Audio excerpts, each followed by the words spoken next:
Tisaranena saddhin panchasilang dhammang sadhukang surakkhitang katta appamadena sampadeta.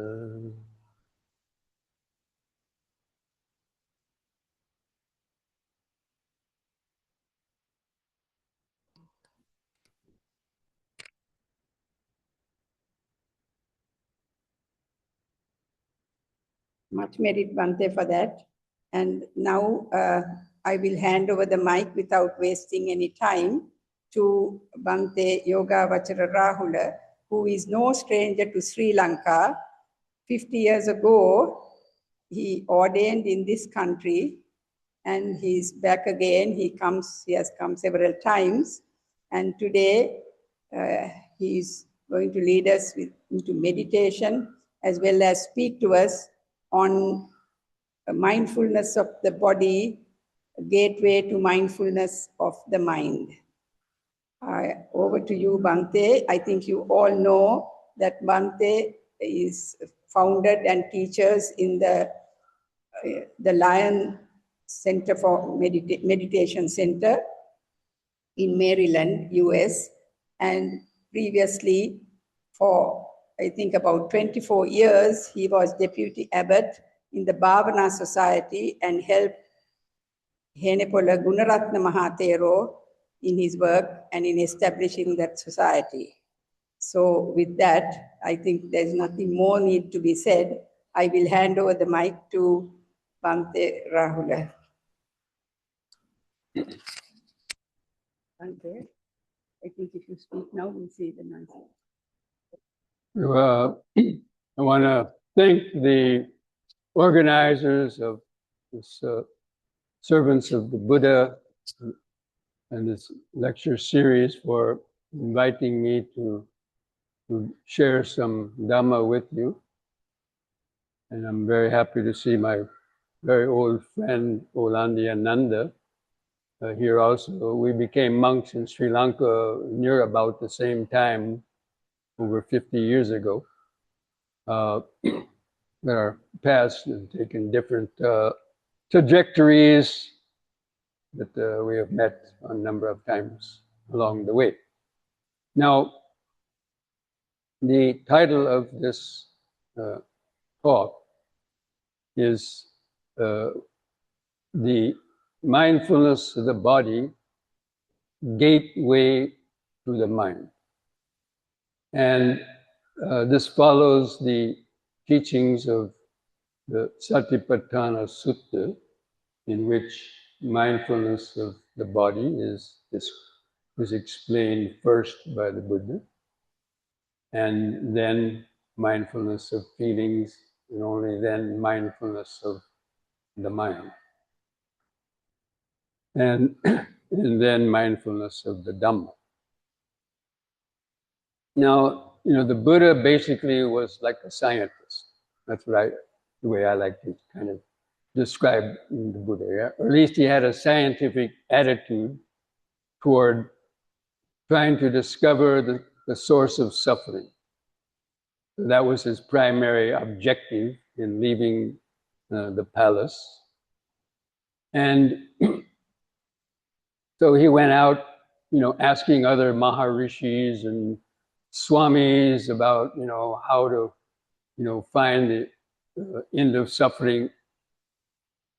And, they would tell him to practice arupa jhanas or other types of meditation that just sort of suppress the defilements in the mind. And when he came out of those states, he realized he hadn't really fundamentally changed. And he realized, how, that couldn't be the end of suffering or enlightenment. And so that's when he, left those monks that were practicing self-mortification, thinking that was the way to liberate the consciousness from the body. And he went on to sit under the Bodhi tree and developed his, method of introspection, looking inside, and then basically following those levels of mindfulness of the body. Because the body and mind are not really separate. The mind was born together with the body. And I'm going to explain that in a little bit. And the body affects the mind, and the mind affects the body. Now, the essential source of suffering, of course, is in the mind because of greed, hatred, and delusion. And then getting caught up in the web of karma by doing unskillful actions, by breaking the precepts and having to experience all kinds of pains, problems, and suffering due to that, the cause and effect. So the Buddha approached this as a scientific method, and he used the body as like a laboratory, and he used the mind like a microscope. But I'll explain a little bit more about that later. But the fundamental motivation or insights of the Buddha were from the first two verses of the Dhammapada. All actions are led by the mind. Mind is their master. Mind is their maker. Act or speak with an impure mind, then suffering will follow, as the cart wheel follows the foot of the ox. In the same way, if one acts or speaks with a pure state of mind, then happiness will follow, as your shadow follows you around. And actually, it was these verses, some of the first verses that I had learned about the teachings of the Buddha. And another important one was that, the world, the arising of the world, the ceasing of the world, and the path leading to the ceasing of the world was right within this 5 or 6 foot long body with its nervous system, memory, and consciousness. So it's these two primary kind of stanzas from the Buddha that really grabbed my interest when I was young, in wanting to, test that out, to explore that more. Now, the problem is, so the source of suffering is within the mind, lobha, dosa, moha. But the mind is not an easy thing to catch hold of. And the problem that most people have when they meditate is that either they go to sleep after 5 minutes, or their mind gets carried away in so many kinds of thoughts. Most of those thoughts are about the past or future, and other types of related emotions. So the problem that the Buddha saw was, how do we reach the mind? And he discovered that it was, through the body, that the body is the doorway to the mind. And I want to kind of go back a little bit in time to find out, how did this mind arise, at least in this life? Baby's born and grows up, and all of a sudden they find them in this body and mind, and they don't know much about it. But if you bear with me a little bit, we'll go on a journey back to the moment of conception, when the first cell organism, the new baby, was conceived in the womb. And then it needed consciousness coming from an outside source to spark that cell division. And this is where Western science and Eastern spirituality have their differences. Because Western science thinks consciousness originates in the brain, and they don't buy this. They don't buy the idea about rebirth and consciousness coming from another, place. So anyway, so like if you gather up some dried leaves and sticks, and you put them in a pile, then you stand back and you say, light, light. Is it going to light? No, because it needs a spark, or it needs a match. And that match is the the consciousness that has been released from a former existence and is seeking out an environment or another life where it can carry on its whatever it was into in the past, work out its karma, so to speak.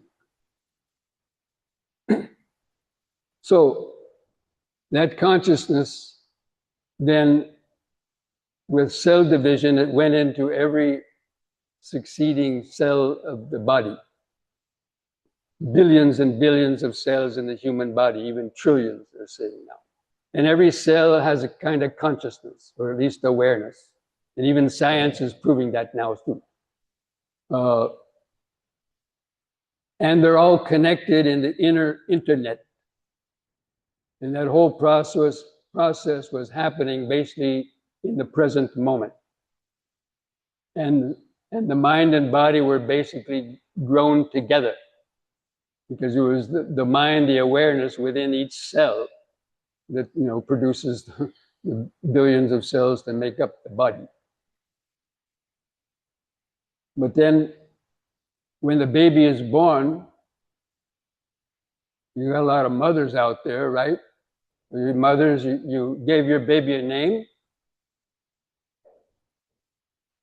maybe a little Mohan or a little whatever, give it a name. Then how long did it take, after calling the baby's name thousands of times, before the baby actually turned to look at you, kind of responded to the name? Any of you mothers remember that? Usually they say about 4 to 5 months. And then finally one day, after 4 or 5 months, the mother calls the name, and the baby looks at the mother and smiles. And she's so happy. Because now the baby identified, responded. That's the formation of the ego. Before, the name was just words floating around in space. Baby had no idea what that name meant. But finally, after 4 or 5 months of the brain developing and neurons, neural pathways developing, and the connections being made, finally the baby's brain is saying, that name refers to this. I'm a somebody. And then it started learning language, because whatever it saw in the first few months didn't mean anything. But then the mother, father teach it names. That's daddy, that's mommy, that's brother, sister, that's dog, kitty, whatever. And then at some point, the achi, the grandmother, comes and gives the baby its first sweet, its chocolate. The baby tastes that chocolate and gets a grin on its face, because it has a pleasurable feeling. Now it knows what a pleasurable feeling is. And then maybe the cat walks by and the cat grabs the tail. And the baby grabs the cat's tail, and it turns around and scratches. And the baby gets a pain. Now it knows what pain is. And if that happens 2 or 3 times over again, these neural pathways start to identify certain objects as being sources of pleasure, and other objects being sources of pain. And then it starts, because it experiences both pleasure and pain, it wants more pleasure to get away from the pain. So it starts wanting that face to come again, hoping that face is going to provide pleasure, or having fear of the cat coming around again because of the fear of pain. And so it starts wanting that face to come again in the future. And the image of what brought it pain is not coming again. So this is the birth of the past and the future. It's being created within the consciousness. Past and future are not places out there. It's created within the mind. And they're directly connected with pleasure and pain, and the past and the future. Everything we do for the future is about pleasure. We're hoping there's going to be some pleasure in going to see your friend tomorrow or going to your favorite restaurant or whatever. And the fear of pain coming back to you or coming to you from past experience. And so the whole life basically revolves around the past and the future and pleasure and pain. These are intimately connected. And that's very important to understand for understanding how the mind has got trapped in what are called the pleasure-pain syndrome and in the past and the future. And all problems are problems of the past and the future. Try to think of any problem that you have that's not connected to the past or future. Go ahead, I'll give you 5 seconds.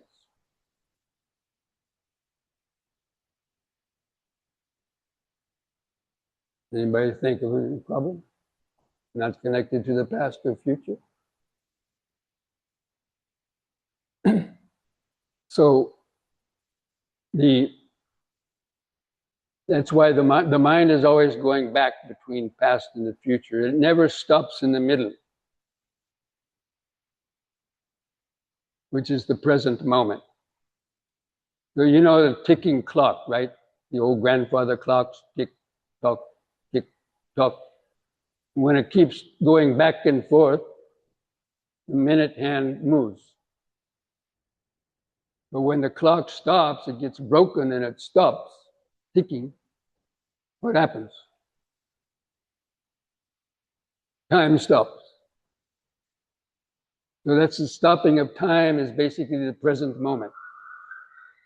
And that's what the Buddha discovered in his meditation as he went through and gained the first, second, third, fourth jhanas and understood how the mind is operating in that way, about the present moment awareness. So the natural condition of our consciousness is present moment awareness, grounded in the body. Because again, the body is the only thing that we have. Like from the moment you are born to the moment you die, the body is the only constant thing that you've had with you. Your mother and father have gone on trips, maybe they've died, other relatives, your brothers and sisters, graduated from college, moved to New Zealand, wherever. But the body is always with you, like your trusty puppy. It always sits by your side. The body is always there, in the present moment. And that's why the Buddha chose that for developing the first foundation of mindfulness, because he understood that. That's the way to reach the mind. Now, I know this might sound a little bit technical, but it's very interesting, and the recent neuroscience and so on is proving this correct as well. That consciousness is actually in the electrons. Electrons have awareness. That might be the life force. And anybody who's taken basic biology knows that electrons make up every material matter. Even the 4 elements, when the Buddha talks about 4 elements, are just electrons packed together to form atoms, molecules, cells, and then a body or a rock. So everything is essentially comes from electrons. And, as I mentioned, certain amount revolving around the nucleus of the atom gives it its particular qualities, like H2O, right? So then the 4 elements come out of that. Earth, earth element, fire element, water element, wind element. They're just the way electrons rotate around atoms, and how the atoms then get packed together to form objects. But that awareness is in the middle of it. And then there's many molecules and form cells. And that consciousness is there in the middle of it. That's why we can't reach the mind easily, because the mind is floating around out there. It's not centered in the body. I mean, it should be, but no one ever taught us about it. And when the baby starts crawling, gradually it loses that present moment awareness. For the first few months of a baby's life, it's basically still in the present moment, centered in the body. But then it starts crawling. What babies do, right? They see something on a table and want to crawl and, pick it up or something else. So little by little, the consciousness gets fixed into the future based on the pleasure in wanting to eat something or touch something of pleasure and learn about pain. And so gradually it loses that intimate connection with the body and also the present moment. And as the baby grows older, forming more and more connections, more experience, that the mind gets further away from the body. And that's why people can be walking down the street, lost in thoughts, not even aware of their body, and stumble in a pothole and break their leg, or maybe get hit by a car, or any number of things. Or you're cutting your vegetables for evening meal, thinking about somebody that insulted you yesterday, and then cut your finger because your mind wasn't grounded in the present moment. All accidents are because the mind is not grounded in the present moment with mindfulness, and that being primarily centered in the body. Because the mind, again, is operating through the body, through the nervous system, through the neural pathways and so on, which are embedded deep in the nervous system. So if our mind is most of the time floating out there, there's no way we can really catch the origin of our thoughts. And so we get carried away in emotions, reactions before we even know what happened. And that's why, the foundation of mindfulness was to first bring the mind to find the body.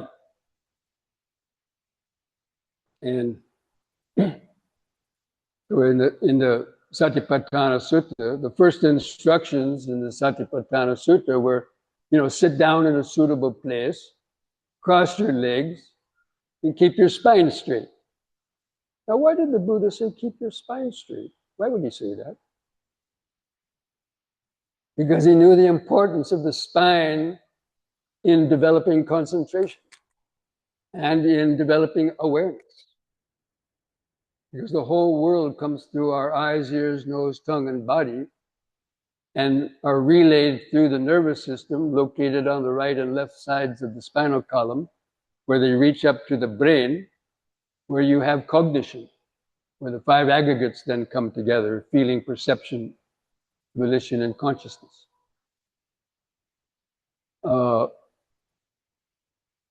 And then he had you practicing anapanasati. You sit down, you've been thinking about where you're going, all kinds of thoughts. Your mind is still out there, so anapanasati, right? Focus your attention on the tip of the nose. So that's the outside of the body. Your mind is lost in the past and future thoughts 95% of the time. Now, first you have to find the surface of the body. So you can focus your attention here to feel the touch of air, or as I recommend people, to feel the expanding and contracting movements of the diaphragm, the chest, and so on. We will talk about later. But so you use the breathing to find the body. But then once you've gotten the mind, to the body and relaxed and develop a bit of concentration, then the Buddha has us immediately know that you're sitting, know that you're standing, feeling the body, the present moment. So you're having more of your awareness is into the body. Because how do you feel the body? Well, because you feel your buttocks pressing the seat, feel the hands touching together, feel the clothing touching the skin, other sensations.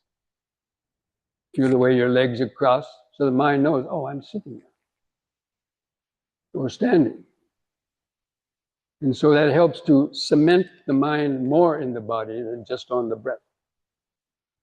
And then he has you break it into the 4 elements. He has you go from the surface of the body under the skin to the cellular vibrations. That's what Vedana is. Vedana is basically cellular vibrations.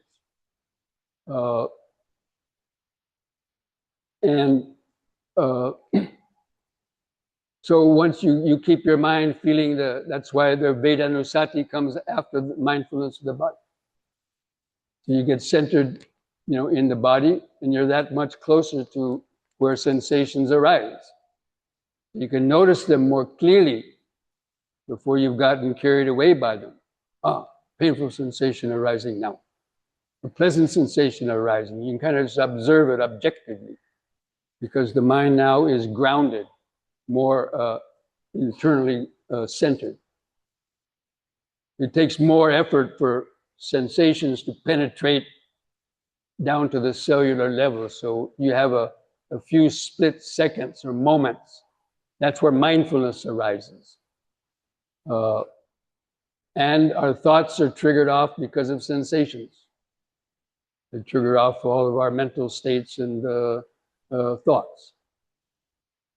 And so when you're able to observe sensations clearly, you're that much deeper into, let's say, molecular level.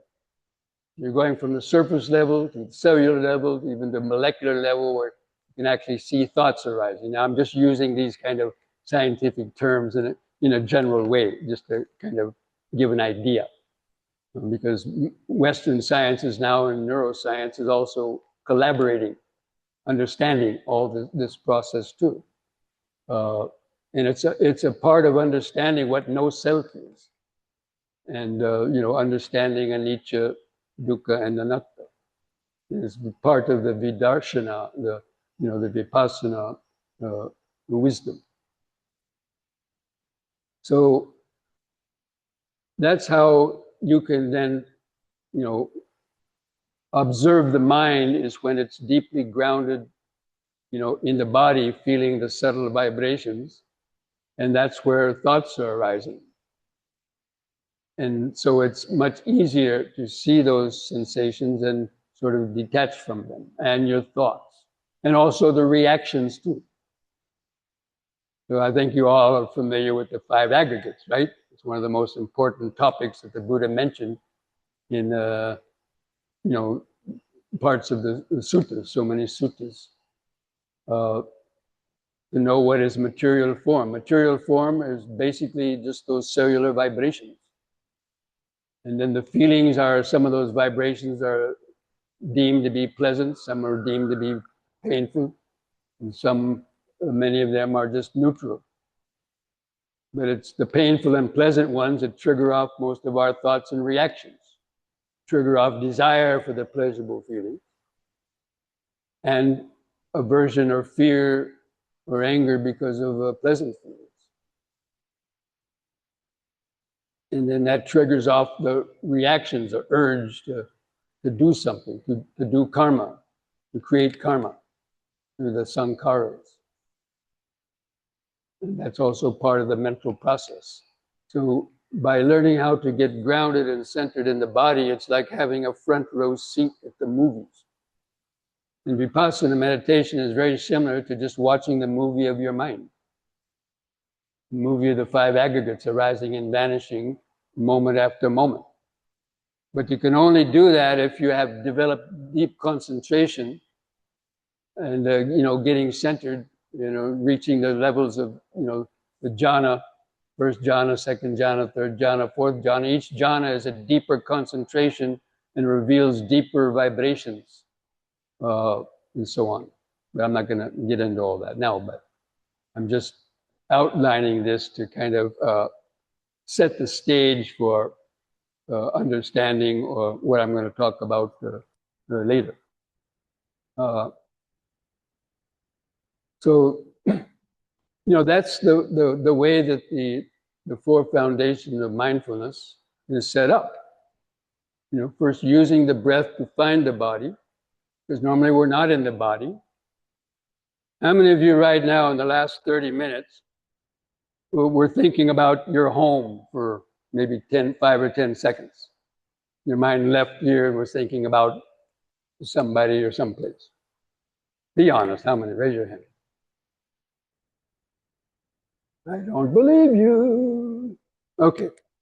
But anyway, so the minds of most people are like a ship on a stormy sea without an anchor, because they're not grounded, in the present moment. They don't have any anchor to their mind. So if the wind is blowing from the north, it blows the ship to the south. The wind is blowing from the west, it blows the boat to the east. Then it crashes into other boats. Maybe it gets washed up on a shore or flips over and sinks. So that's what happens to people's lives when they don't have mindfulness. And that means being centered and grounded. The easiest way to develop that is mindfulness of the body.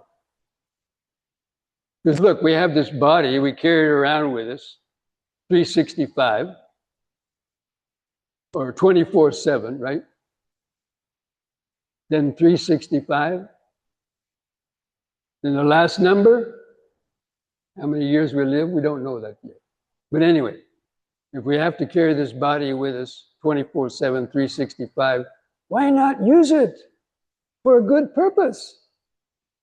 To stay grounded in the present moment. Huh? Sounds reasonable, right? Why don't doctors tell us that? Why don't the presidents of countries tell us that? Why don't even a lot of religious people tell us that? We don't know. But the Buddha told us that. Anyway, so I don't want to belabor the fact. So use the breathing to get into the body, then you use that focus on the body and sensations, contemplating the 4 elements, and then you can directly see the pleasant, painful, and neutral feelings as they're being, arising and vanishing, millions of times or many hundreds of times in a second. And you can see how your thoughts are triggered off, your urges are triggered off. Like right now, all of a sudden, if you heard a bzzz, the mind would, oh, mosquito, maduro. You're going to be alerted, right? And then if it lands on you, you can see that urge to quickly, reach up and shoo it away. That process happens so fast. So now coming back to the practice of meditation, and especially using the body, the reason why a lot of people can't feel the body is because there's no good feeling in the body. Or maybe the body is just a mass of pain. So you have to make the body a pleasant place to hang out. Because if the body is just full of pain or sleepy, then you're not going to be able to meditate very well. So because most people don't do proper exercise. The cells of the body require oxygen. And oxygen, flows through all the cells of the body, gets the oxygen from the lungs. And then the heart pumps it out to the body. But most people only breathe 1/10 of their lung capacity. Ask any lung doctors or most doctors. They'll tell you that most people in their normal breathing just breathe a small percentage of their lung capacity. Now, nature or God or whatever you want to call it made the lungs a certain size. And nature didn't waste anything. So they made them a certain size to use. And depending on the size of your body, the lungs are appropriately sized. So a short person with the lungs are going to be smaller than a tall person, and so on. Because every cell craves oxygen. And if they don't, we know that they die. And if you stop breathing for more than a few minutes, this body's going to die. And it's because of cellular death. So I'm just saying this to kind of set the stage for what I'm going to elaborate on now. About the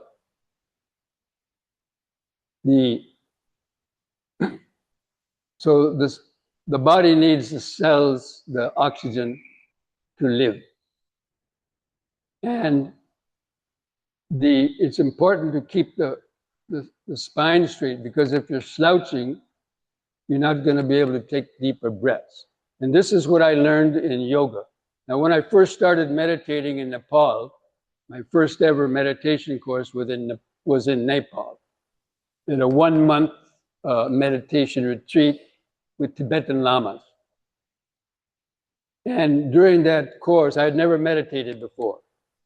And I'd just come off the hippie trail of 1 year of traveling and staying stoned on the hippie trail, you know, coming from Europe all the way to India. And I was in pretty bad shape, in other words, physically and even kind of mentally.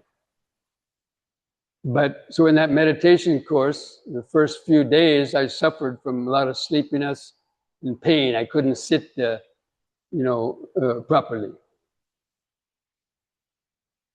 And then during the breaks, I saw some people practicing some yoga exercise out behind the tent. And I watched them and said, "What are you guys doing?" They said, "Oh, we're practicing yoga." I says, "Oh, is that helpful?" I said, "Yeah. Helps us to, be more awake in meditation, have less pain and so on." I said, "Oh, really?" So I started practicing. And after a few days, the quality of my meditation exponentially improved. I could sit longer with less pain, stay more awake. And, so I kept on doing that. And that's how I understood how the practice especially of the deep breathing and some stretching exercise helps to get the oxygenated blood out to all the cells of the body. Because most people's bodies are stiff, especially as you get older. And the joints are stiff. So the life force, the prana, whatever you want to call it, prana, blood circulation, it can't penetrate easily, stiff joints. And also a lot of pain is due to that life force being blocked, not being able to reach the deeper cells of the body, tissues of the body. But when you do some yoga exercises, that's why yoga was, developed in India. It was for meditation, and to get the life force really flowing. And the deep breathing is an important part of that. Because you can live without exercise, but you can't live without breathing. So breathing is more important than exercise. But when you put them together and you do some deep breathing along with exercise, you can feel a tremendous difference in the quality of the sensations in your body. And it's more alive. And so when you sit down to meditate, it's like you're halfway there already. It means you're already kind of grounded in the body. That's specifically if you do the yoga in a certain mindful way.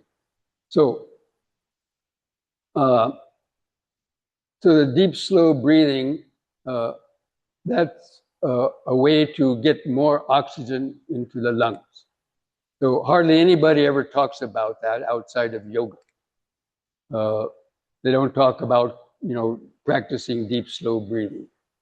In the Anapanasati Sutta, it's interpreted as being, you don't control the breath, you just watch it. That might be all right if you're already at a high level, but when you're suffering from sleepiness and pains, and you're trying to concentrate on your breath, but you keep going to sleep, it's not going to do you much good. So instead, if before sitting down to meditate, if you do 10, 15 minutes, some deep, slow breathing, some stretches, then it's kind of like, like plugging your fingers into electric socket, kind of like. But anyway, you have more sensation. So that when you sit down, hopefully you'll be more awake and alert. And then be able to then develop the concentration. But also, keeping the spine straight is important. If you ever go into meditation centers, you'll see a lot of people, or after 2 or 3 minutes, their chin starts to go down. And then when the chin goes down, you lose that center of gravity, and it puts more weight on the shoulders. And then the shoulders kind of come down, and before you know it, some people are, sitting like this. And then that pressure creates pain in your back, lower back, or shoulders, or other places. And you're half asleep, basically.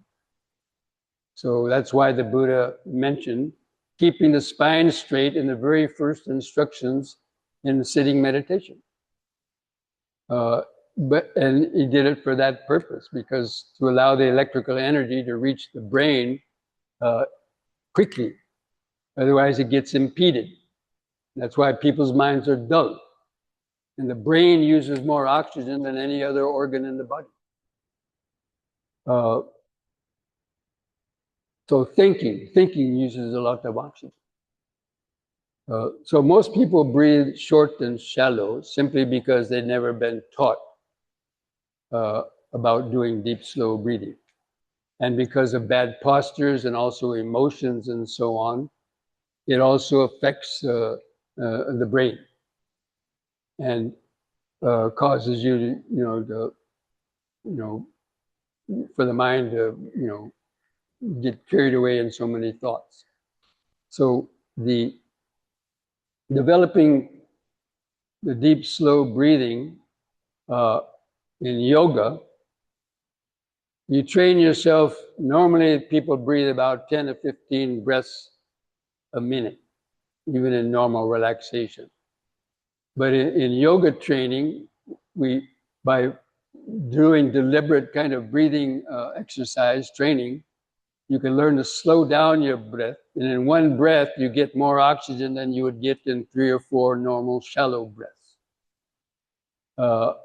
And so you can reduce your rate of respiration down to even just 3 or 4 or 5 times a minute. And that induces a sense of calmness in the nervous system. And there's been lots of research done on this in yoga labs and things like that. The deep, slow breathing, learning how to reduce your rate of respiration down to, just that 3 or 4 or 5 times a minute, even less. But it shifts the nervous system from the sympathetic mode, which is the fight or flight response of the nervous system. It shifts it into the parasympathetic mode, which is the more calm mode and produces alpha brainwave rhythms. But just by doing that kind of slow, deep breathing. And I've been in some of these research situations when I was in the yoga training in India before becoming a monk. And so learning how to do that deep, slow breathing is a valuable, very useful to help to get initially, centered and relaxed. It's not that you do that the whole time that you meditate, but at the beginning to help you get initially relaxed, and it forces you to sit straight. Because we have gravity always pulling down on us. You all know gravity, right? So we have this big chin sticking out, right? And a lot of teeth and gold crowns or braces, quite heavy. There's nothing underneath the chin to support it. So the first thing that happens is gravity grabs the chin and it goes down because we're unmindful of the body or because our neck muscles are not strong enough to resist that downward pull of gravity. And so that weight just keeps on, pulling you down, and then you're half asleep. And so you have to keep on, trying to straighten up the body. So the yoga exercises are designed at strengthening the back muscles to help you keep the spine straight so it doesn't sag, and to keep the chin lifted up so it's in a level position. And also the lower spine, the lumbar spine, the lumbar vertebrae, the spine has an inward curve to it down at the base. That's there for an important reason, because it supports the weight of the upper body. Half of our weight is from the waist up. So that's a lot of weight pulling down on the spinal cord. And so if you don't have strong enough back muscles, then again, that inward curve will bulge outwards. And that creates a lot of pain.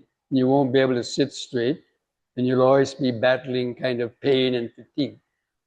So that's the importance of keeping the body straight. And the yoga exercises are designed at strengthening those muscles of the back, the neck, the knees, and developing more flexibility and kind of a looser muscle tissue, so that the blood and life force can penetrate, down to the remotest places to feel more alive. So that is basically that connection I'm talking about, the integration of some aspects of yoga into the especially of vipassana meditation, because vipassana meditation is about getting centered in the body and then using body sensations to, of course, a lot of you are familiar with Goenka courses, right? 10-day vipassana courses with that Goenka method. So that method basically has you doing the first steps of the body, mindfulness of the body. Practicing anapana for 3 days to get in the body, but then you move your attention up and down the body to feel the vibrations, what are called rupa kalapas, and that's basically cellular vibrations. You call it what you will, but that's what it is. And unfortunately, in that technique, they kind of stop there and don't go too much into the mind. But nevertheless, that's a good practice for gaining that deep centeredness in the body for the purpose of feeling the subtle vibrations, to feel the cellular, molecular, even atomic vibrations of the body, because that's all the body is. You can't argue it. That's what the body is. And any scientist is going to tell you that's what it is. You look at the outer body only and you see skin, nails, teeth, but underneath is just, all this, when you break it down further, it's just energy. So ultimately, the body is just compressed energy. And that's why when you develop that awareness of the body, the feeling of the body can kind of disappear, because it's no longer perceiving the outer parts of the body. It's tuned into the subtler vibrations deep in the body. And so the thoughts stay with that, and they don't go outward to create, oh, that's my arm, that's my leg, that's my face, and create the perception of a body. Sanya is the perception of a body. It's a mental creation. Otherwise, our experience is just vibrations. And so this is an important part of developing right understanding. And for understanding the 5 aggregate process, and especially the no-self process. Because the sense of self is made up of just the past, future, pleasure, and pain, as we saw with the baby. So the baby didn't have a sense of self yet until it started learning language. And after you give it a name. And then after that, the whole life, it clings to that sense of self. So the Sakaya Ditti starts at that point when the baby first looked at the mother after the name calling. Now it's got a self. Now I'm a person looking at all these objects out there, and I want the objects that bring pleasure, and I don't want the objects that bring pain. And everything we do in our life is centered around that. And you can argue it all you want, but when you break it down, you can't argue it, because that's exactly what the Buddha said. So anyway, I'm just saying this to try to articulate that connection between the mind and the body, and by first getting grounded in the body, then being able to develop the ability to see your thoughts clearly without getting carried away in them, gets developed, and the ability to prevent the thoughts from arising, so that you can gain those levels of jhanic level concentration. and also a moment-to-moment awareness, and enter the flow of the present moment. And basically, that's what Vipassana meditation is. Once you get beyond the specific types of exercise, you enter into a free flow of awareness where the sense of self is very, very small.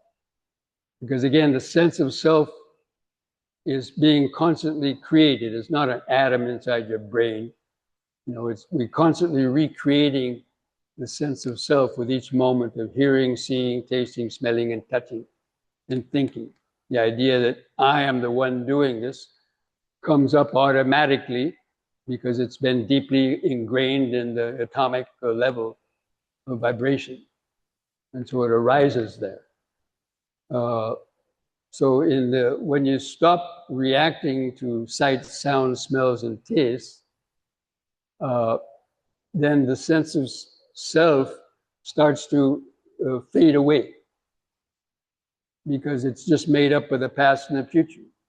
All you know about yourself is, oh, I lived at this place when I was 5 years old. Everything is, your whole history of yourself depends on your memory of what you've done or what you want to do. And that's connected with all those things I just mentioned, the past and the future, and pleasure and pain. So when you stop reacting to those things, as you develop deeper concentration, the sense of self dissolves. And that's how you start to really understand no self. And the sense of self or an ego is like an ice cube floating in water. So let's say you have an ice cube floating in water. Now the ice cube is made up of water, right? But what happens when the ice cube melts? Can you say, I want my ice cube back? But you can't say the water disappeared either, can you? So, that may not be a perfect analogy, but it's an idea that what happens in meditation when you're deeply grounded in the body at that level of vibration, which is below thought conception, then that's how the thoughts and perceptions get transcended. And you can have these experiences of, where the sense of self disappears. And that's when you really understand the nature of the consciousness. But it's using the body to help you. A lot of people have this idea that Buddhism is just about the mind. And also, there's some idea that the Buddha rejected yoga. No, he rejected Kama Sukhalakkhana yoga and Atta Kilamattana yoga. He wasn't rejecting, learning how to breathe or, doing exercise to stretch the body. And that's what a lot of people overlook. So they think that the Buddha didn't teach yoga. He did teach yoga. First thing he taught was Padma Asana. Put one foot up on this thigh, put the other foot up on the eye. That's the main yoga posture. So he was teaching yoga, but people don't want to admit it. Anyway, okay, he wasn't maybe teaching all these other forms of yoga, but the original yoga posture, we see all the statues, he's sitting in the Padmasana. Why is he doing that? Because he realizes that's one of the better postures for connecting all the neural circuits and pathways in order to gain a centeredness. Now, this is hardly ever talked about, but it is in yoga physiology and so on, and that's why I was attracted to learning yoga before I came back to Sri Lanka to become a monk, because it helped me that just to show that different dimension, that meditation is just about the mind, and just sit down and concentrate. Don't worry about the body, don't worry about the body. Yeah, but then you come up against this wall that, then becomes a problem. So anyway, that's what I basically wanted to share with you in this Dhamma talk. And if I know this program is supposed to go on a little bit longer, but part of it was to do a meditation, have a period of meditation. And yesterday I did a session like this out at Tapawane. And after the Dhamma talk, we stood up and I explained how to try to do some deep, slow breathing and doing that for a few minutes, and then some simple little stretches, just to try to, feel that increased sensations generated by that kind of breathing, and then sitting down to try to just remain about, remembering that the body is sitting and breathing. Because the breathing going in and out of the body, as I've already mentioned, that's like ground zero to the present moment. And everything comes from that, because, everything arises from this breathing body. As soon as the breathing stops, the body's dead, this world disappears. Your mind arises in another world. So just to remember, that's what mindfulness is. Mindfulness is, one definition is to remember, but especially the present moment, to remember the present moment. What is this body doing right now? What is this mind doing right now? But the Buddha saw it was easier to know what the body is doing right now than doing what the mind is doing, knowing what the mind is doing, because the mind operates much quicker than the body, and it's more elusive. So we can't immediately just watch the mind easily. So we can watch the body. Oh yes, sitting, sitting, sitting. Or if you're standing, just standing, standing, standing. In fact, if you could just keep your mind feeling the body, feeling the sitting and remembering sitting, feeling it. You feel the head here, you feel your hands touching, you feel your buttocks pressing the seat, you feel the feet pressing the floor, you feel the clothing touching the skin. All those sensations create the idea of a body. And just by remembering, if you could just remember sitting, sitting, or breathing in, sitting, breathing out, sitting, for 10 minutes without any other thoughts coming into your mind, you could easily attain first, second, third, or fourth jhana. Is that easy? But the fact is, it's not that easy, because it takes a long time to develop. But anyway, I just wanted to mention that, because I know a lot of people struggle so long. They've been meditating for so long, and they wonder why they're not making progress. And I bet you 95% of the cases is because, they haven't developed the ability to sit straight and to be able to keep the body centered in the mind. Yet the body has to become a pleasant place. Look at you study sutras, the first jhana has piti and sukha in it, right? What is piti and sukha? These are pleasant sensations arising because the mind is no longer thinking, because the mind is in the present moment. It stimulates, like serotonin and dopamine, the brain centers, to produce these pleasurable feelings. So, so that those pleasurable feelings, and then you go deeper into the second jhana, third jhana, even those sensations disappear, and you experience subtler vibrations. And these are what I like to call the transcending from material to the surface level, to cellular level, to molecular level, to atomic level vibrations. And the subtler and subtler vibrations that remove your thoughts, because thoughts are occurring on the surface. So if you go down deeper than the thoughts are arising, the thoughts will disappear. And that's what happens in jhana. And because your mind is fixed in the present moment. And also, jhana doesn't necessarily mean being absorbed in one object. It means one-pointedness. The one point is the present moment. It's being centered, where objects are still coming and going across the mind, but the mind is not moving. And that's a form of one-pointedness too, the present moment.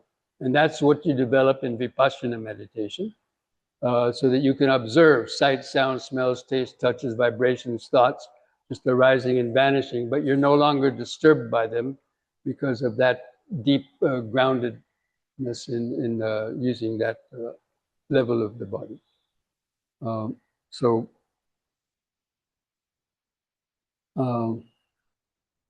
There's a lot more that could be said about it, but I think that's, I wanted to now see if any of you have any questions about anything that I might have been talking about.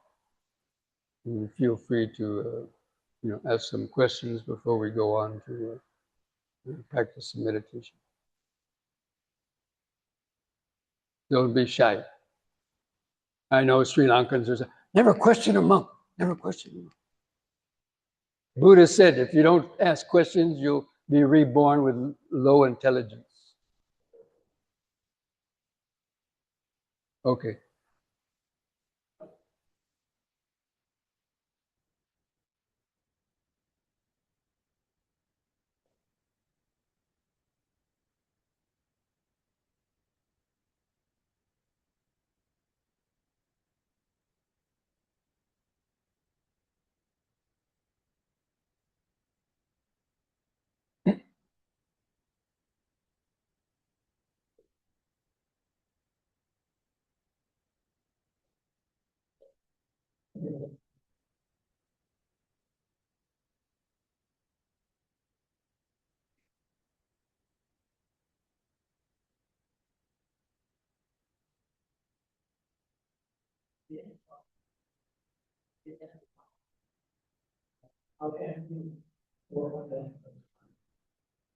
The Buddha gave very clear instructions on dealing with distracting thoughts. That means thoughts that keep coming back over and over again. It's like a village dog. You're walking down a village or a town, there's some wild dogs, they run after you and they grab your pant leg and they start pulling like that. You shake your legs, you shake the dog off. And then 5 seconds later, it comes back and grabs your pant leg again and starts pulling. And you shake it off again.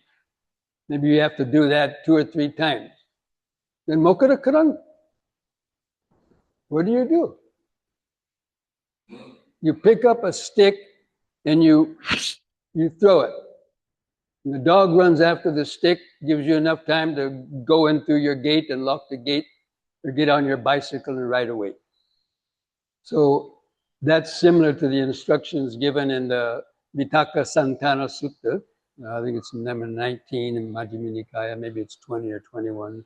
But anyway, if these thoughts keep coming back, you deliberately create another thought of the opposite quality.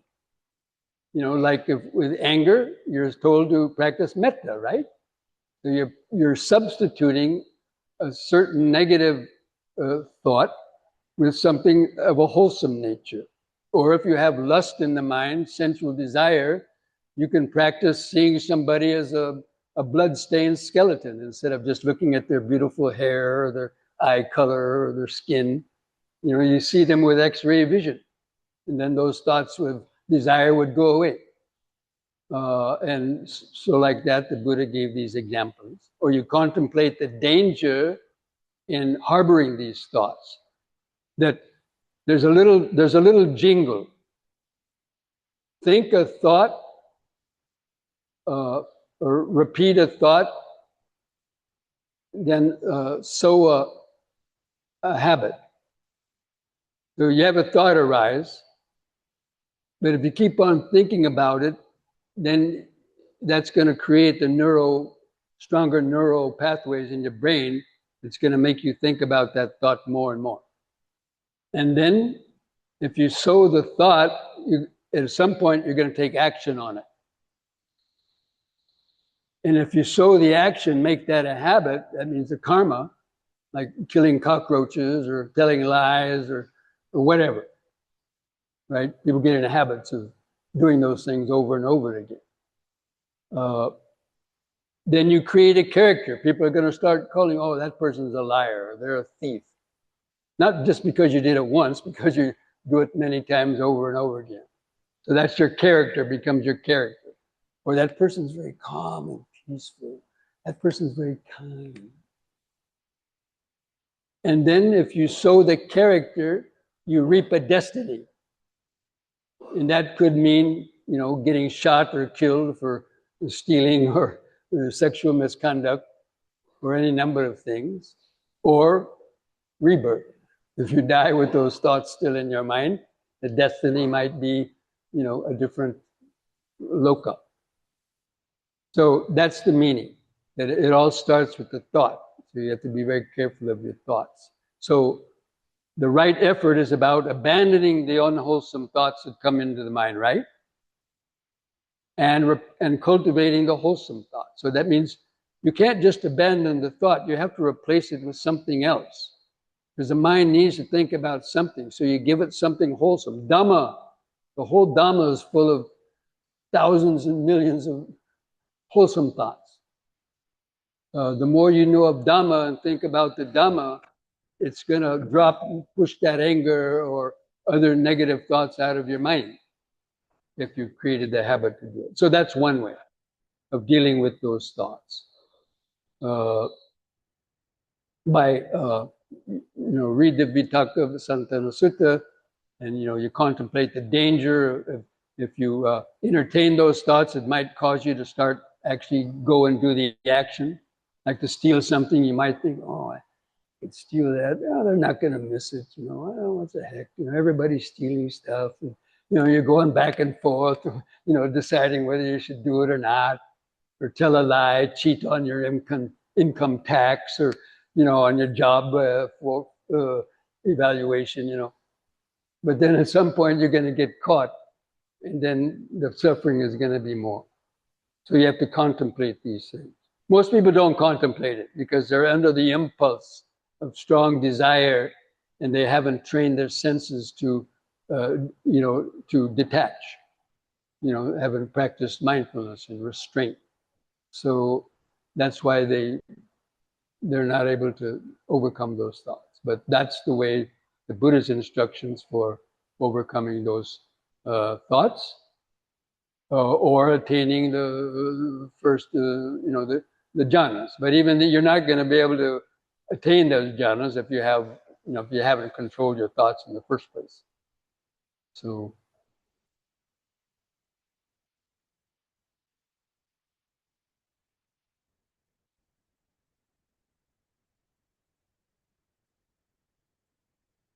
Any other questions?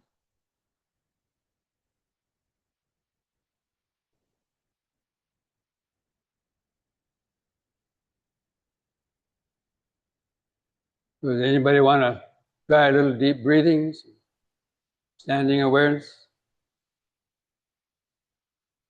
Okay.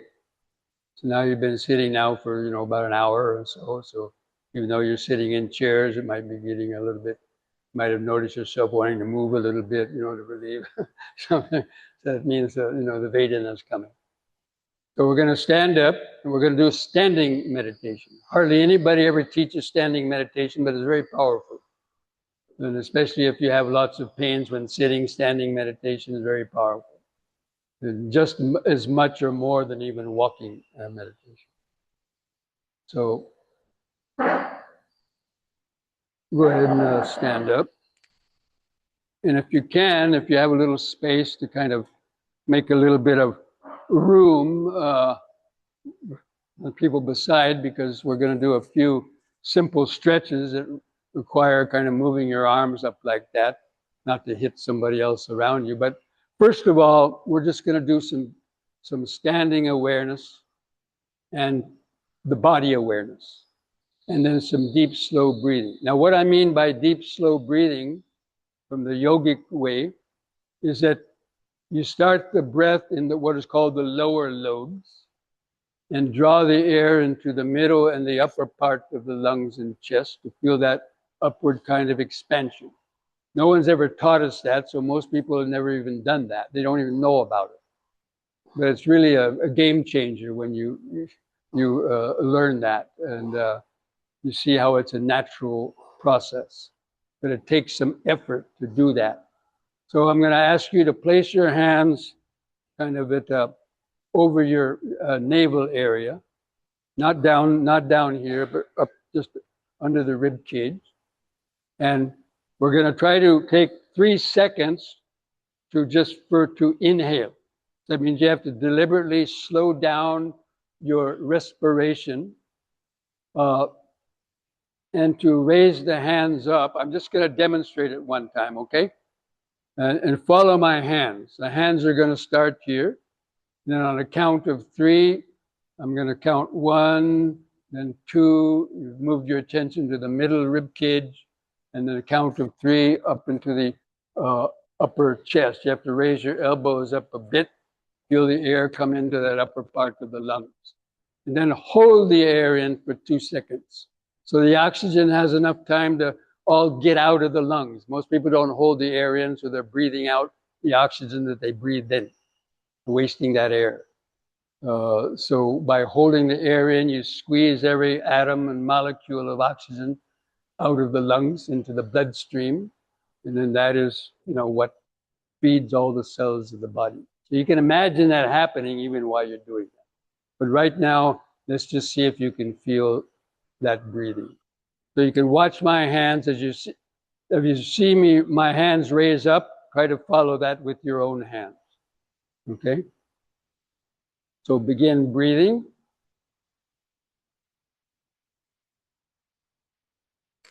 Hold the breath. Bring your hand, okay. And now let out the breath. Move the hands down, let out the breath.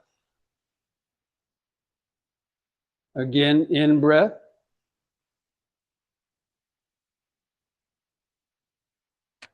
Hold the breath. Out breath.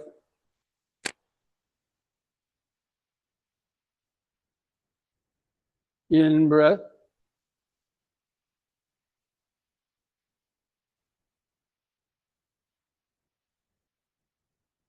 Out breath.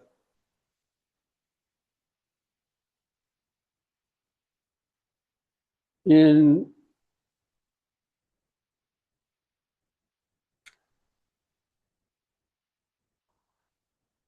Out. If you think you feel that, keep your hands down and try to do it just by yourself with your concentration. Same thing.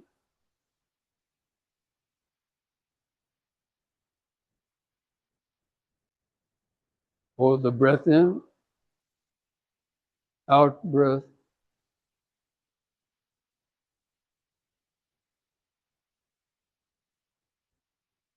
In.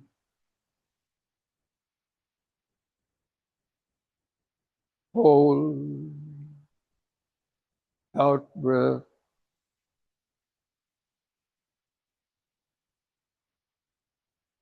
Do that a few more times on your own. Try to feel the effects of that in your body and mind. Does you feel any subtle sensations?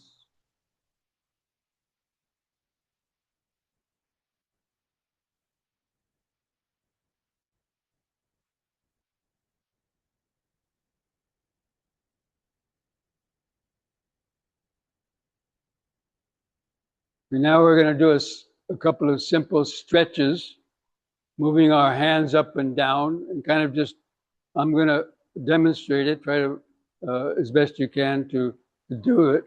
Maybe difficult doing it wearing the robes, but the other people can do it.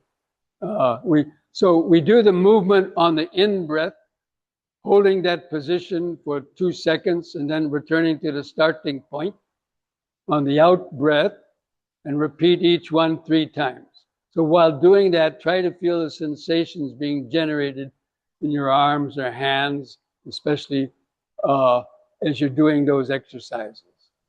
And see if you can do it as slow as I'm doing it. You may not be able to because it takes some practice. But anyway, you can try it. So on the next in breath, raise the hands over the head. Interlock your fingers, turn the palms up, straighten your arms, stretch the head back, stretch up. On the out breath, release your fingers, arms back to the sides, feel the air going out. Again, in breath.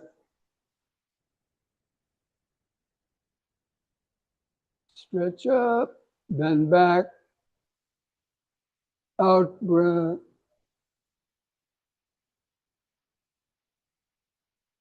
Once more, in.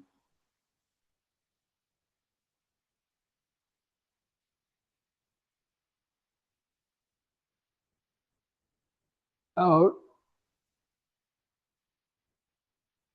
Now close your eyes, relax. Try to feel the increased sensations in the body,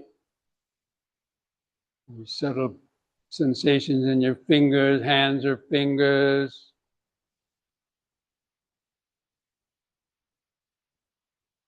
You can't feel that, feel your feet pressing the floor. Just remember standing, standing, standing. You can try to feel where the clothing touches your skin in different places. Just letting go of your thoughts. Let the thoughts come and go in the back of the mind, keeping the body in the front of the awareness. Standing, standing.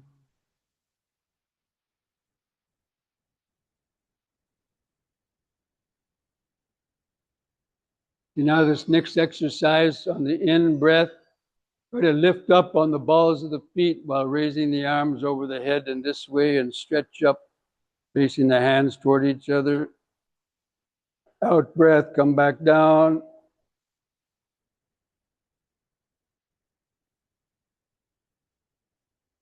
In.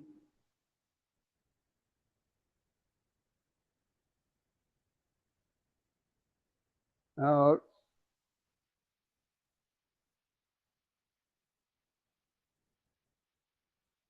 In. Stretch. Out.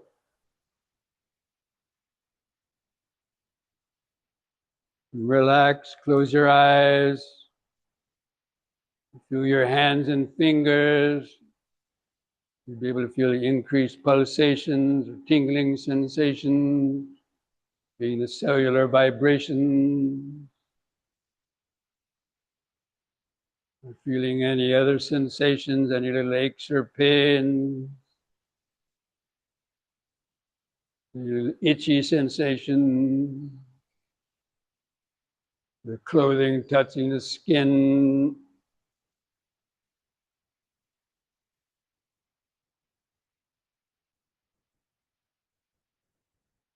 Present moment, body-centered awareness.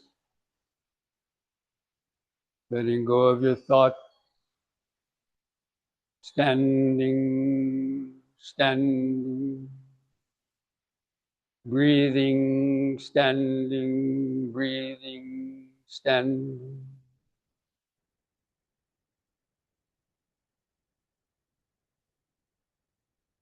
Let the sounds come and go in the background.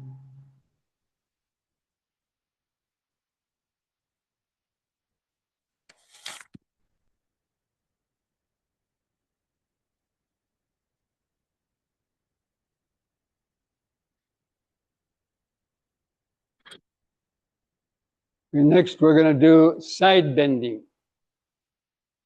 So on the next in breath, raise both arms up. And keep your arms and fingers straight. On the out breath, bend over your right side as far as you comfortably can. In breath, straighten up. Then the other side, out breath. In breath, up. Again to the right, out breath. In, out.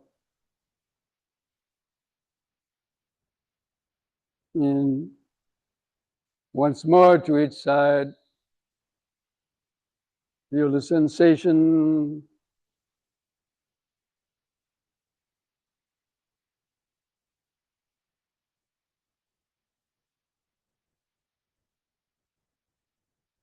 The out breath, lower the arms. Close the eyes. Keep feeling the body. Don't give the mind time to get lost in thoughts. Body is always here, just beneath your nose. 100 or more pounds of flesh and bones, billions of cells.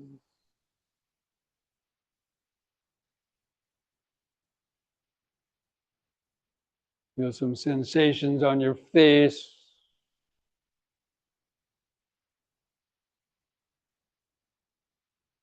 Feel the touch of the air on the skin. The present moment alertness.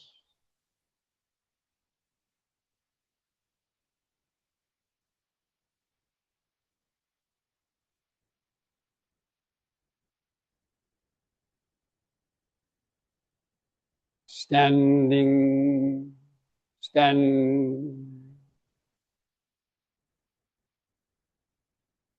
here and now in the body.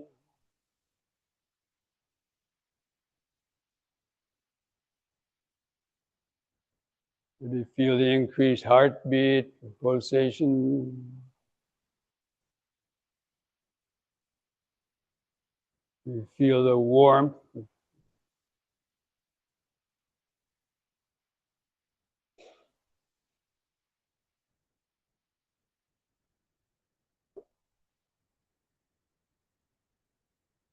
You now place the hands on the hips. Spread your feet about a foot apart. We're going to do twisting. The idea is you need to flex the spine in all the different directions, backwards and forwards, to the side, laterally, in order to make the spinal column very fluid and flexible to carry the life force. So breathe in.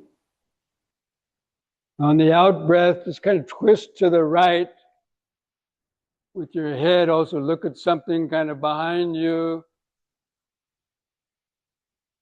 In breath, come back to the front. Then the next out breath, go to the other side.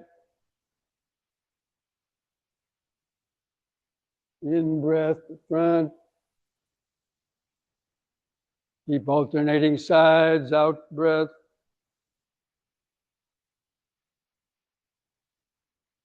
In, out.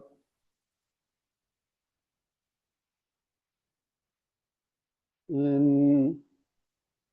Once more to each side.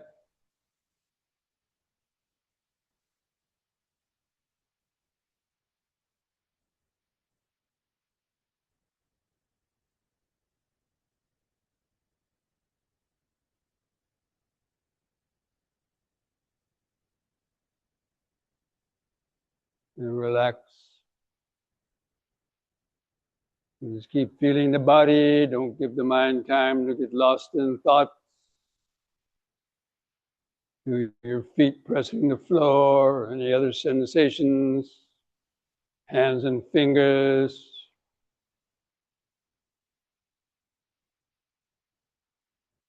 Even the clothing touching the skin. No one ever tells you to do that, but it's present moment awareness.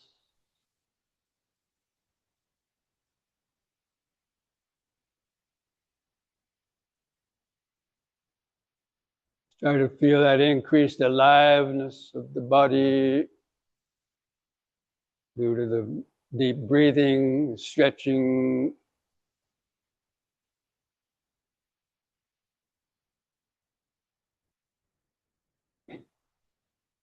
And now bring the feet back together. One last simple exercise, turning the head from right to left to loosen up the neck vertebrae. On the in-breath, turn your head to the right as far as you comfortably can. Try to look over your right shoulder. If you have a stiff neck, just be careful. And on the out-breath, turn the head all the way back to the left. Look over the left shoulder. Concentrate into the neck vertebrae. In-breath, back to the right.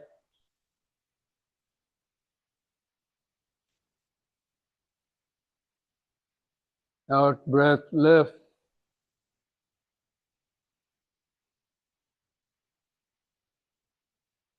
In right.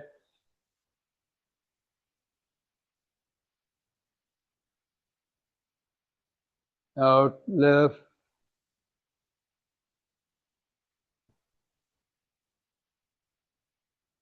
On the in-breath, let your head stop in the middle.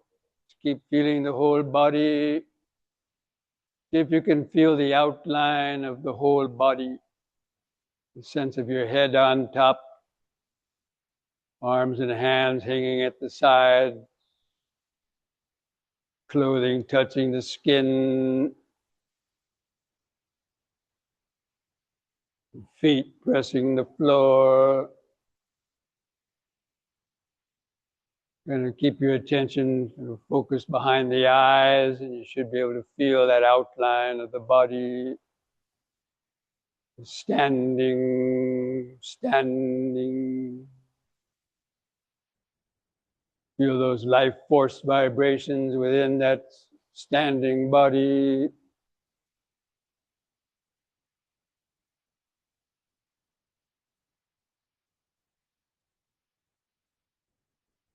Letting go of your thoughts. Try to observe your body standing just like you were looking into a mirror.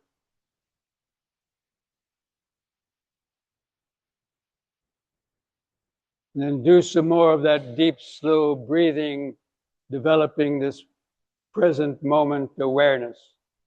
So on your own, as we did before, just try to draw your air from the lower part up into the upper lung, hold it a couple of seconds, and slowly the out breath, developing this mindfulness.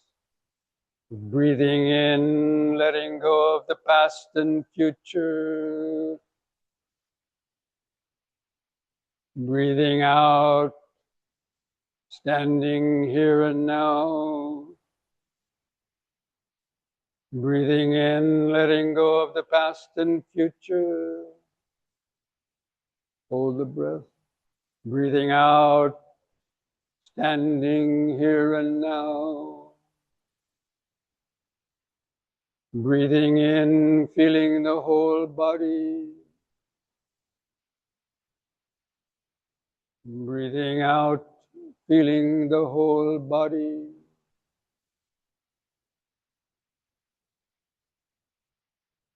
Continue that on your own a minute.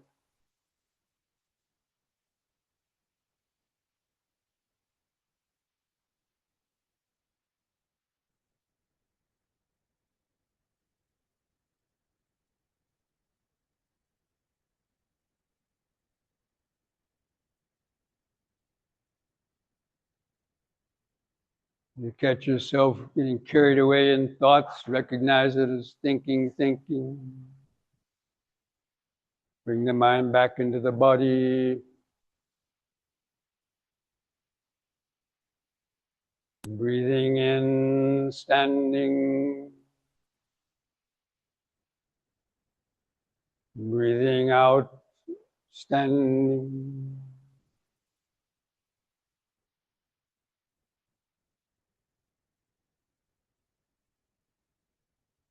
Start to feel more and more sensations of the body. Might feel your heart beating, or blood pulsing, or some itchy, tingling sensation. You feel your feet pressing the floor.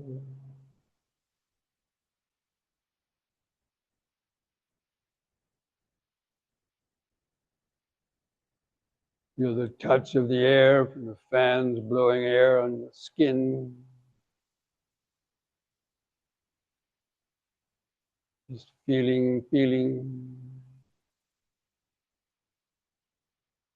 Hearing.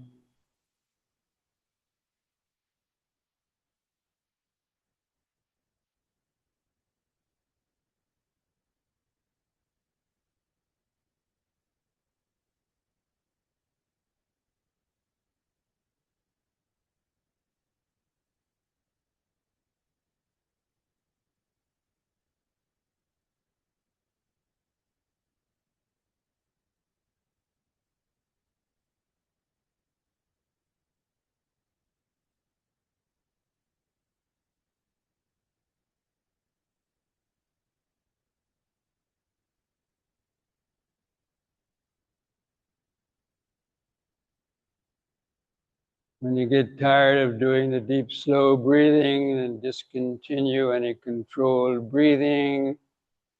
Let the breathing return to its uncontrolled, shorter rhythm. And continue to feel it, feeling the shorter breath. Breathing in, standing. Breathing out, standing.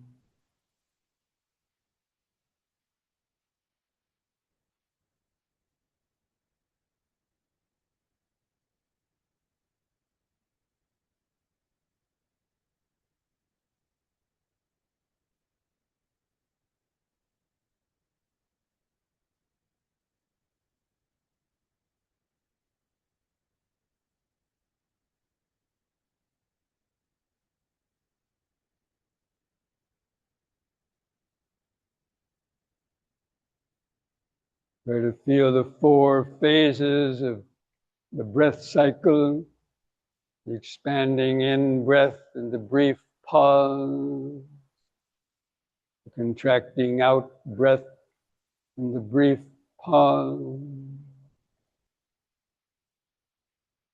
Try to see how each breath is different, sometimes longer, sometimes shorter.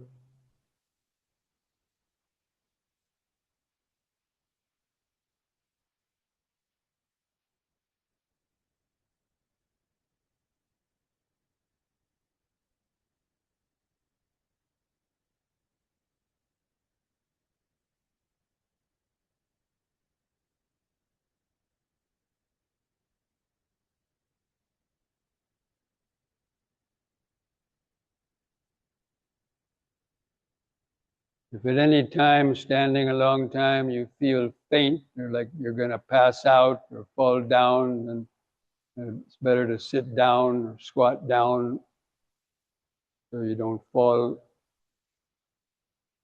Otherwise, try to stand a little longer.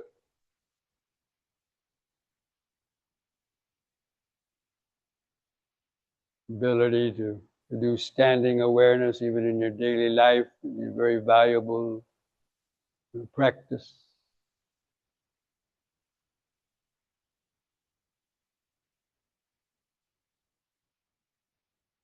This present moment awareness.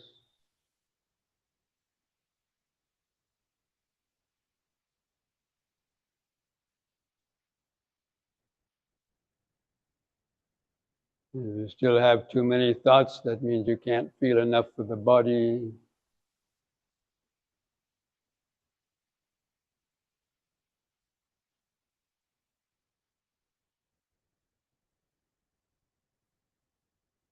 Just try to imagine or feel the body as just being billions of cells, vibrating, interacting,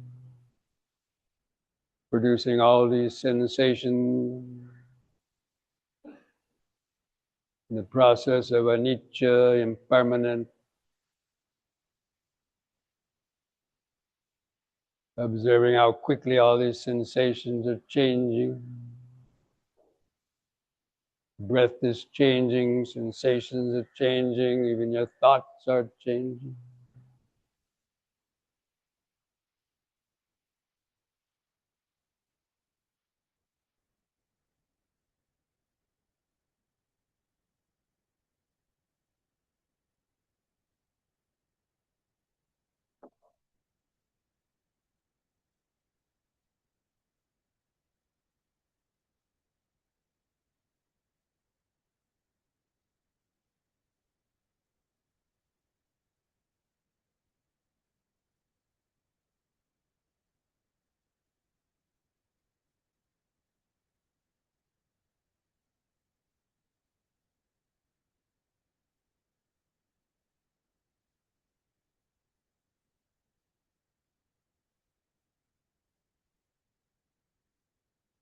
Okay, now mindfully we're going to sit back down and continue the same awareness in the sitting posture.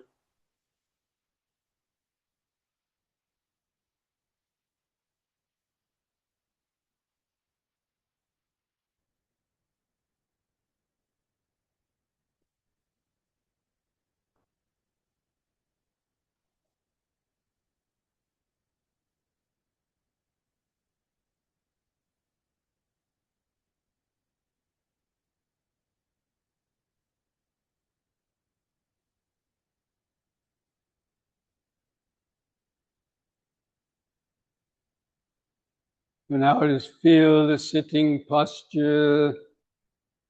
You feel your head balanced on top of the neck. Keep the chin lifted up level with the floor. And try to feel your eyes resting in the eye socket. And feel the subtle eye movement. And just remember sitting, sitting. Before the body was standing, now it's sitting.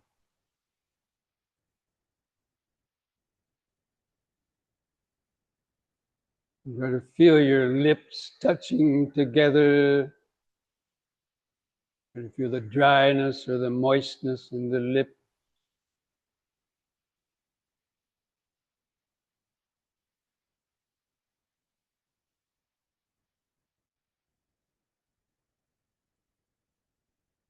You feel your tongue in the mouth. The tongue may touch your teeth.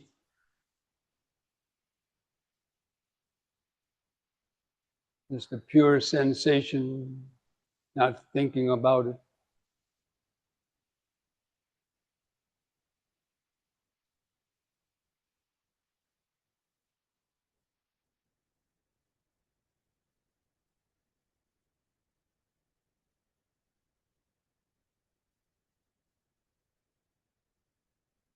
Now move the attention down to feel the base of your neck. The clothing might touch the base of your neck.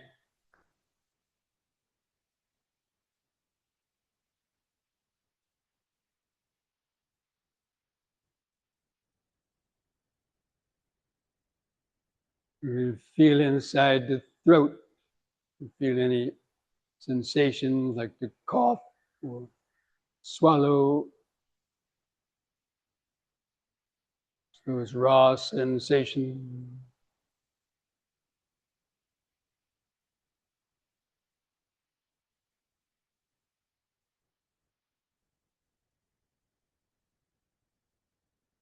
Just keep remembering sitting,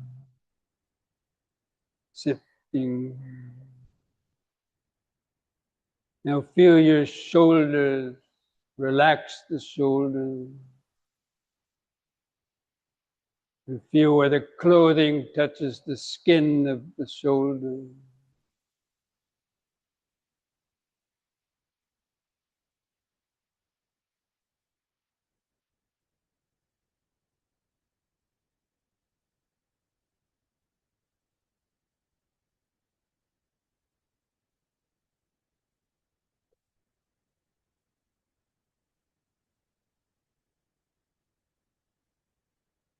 And move the attention into the center of the body to feel the upper chest. See if you can feel your heart beating.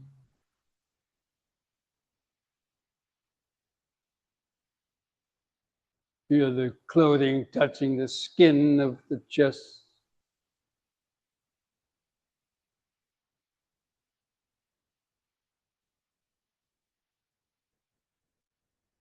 Maybe you have the sensation of sweat or warmth. There's also a sensation.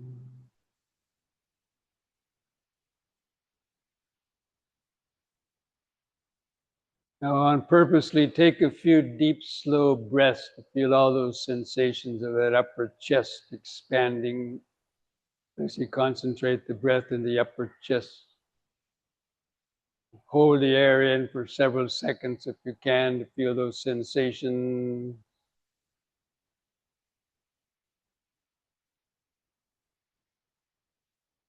You feel the relaxation of the out breath.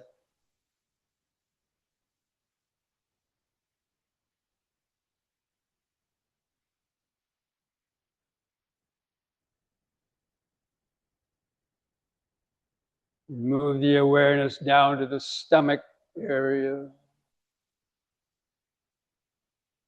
If you can feel any sensations in the stomach. any stomach pains, the clothing rubbing the skin of the stomach.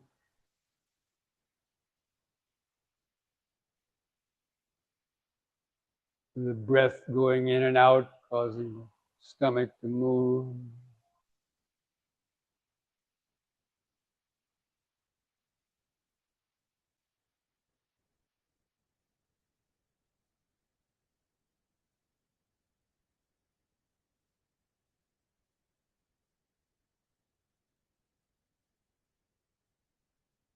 Get caught up in thinking, recognize it as thinking, take a deep, slow breath. Keep the mind in the body. Now feel your hands and fingers, where they touch your legs or touch together.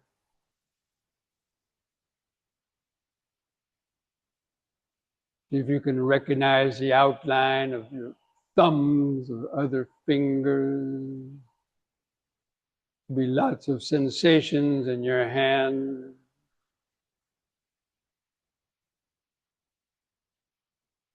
Just feel that life force in your hands and fingers.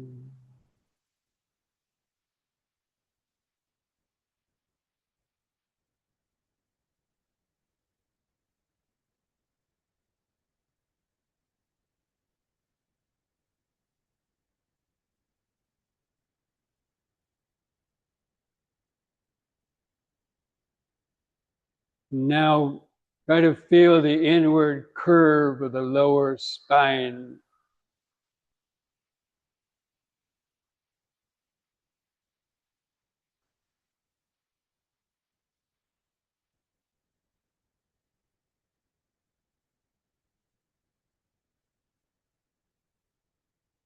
And feel where the buttocks press the seat. Feel that earth element of hardness.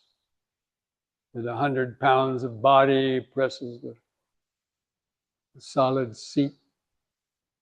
Lots of sensation. Just remember sitting, sitting,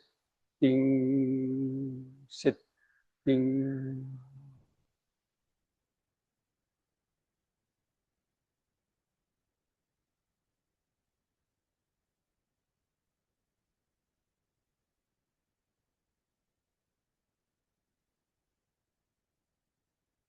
Even though you might be focusing on one place, you still might feel sensations in other places. It's okay. Let them come and go. You feel how your knees are bent. Feel the clothing stretched over the bent knee, the hard bone of the kneecap.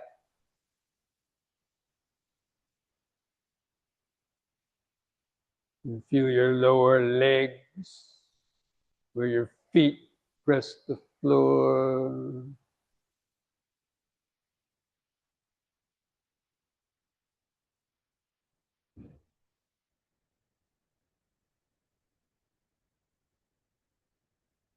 Try to feel your toes.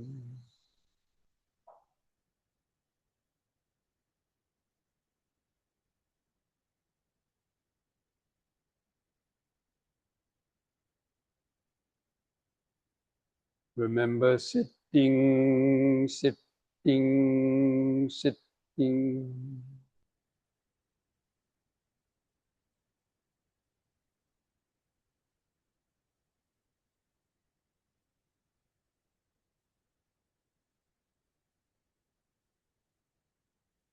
Now let the awareness kind of move back up through the body and rest again kind of behind your eyes.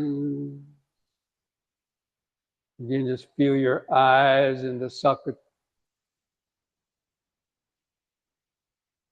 From that point on the eyes, you should be able to feel that outline of the body, the head on top, arms at the side, hands touching together, clothing touching the skin. feet pressing the floor. Just any or all of those sensations. The sitting body.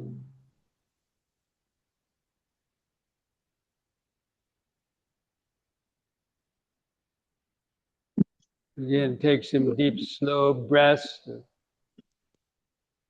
re-energize the bloodstream with oxygen. Feel more cellular vibration.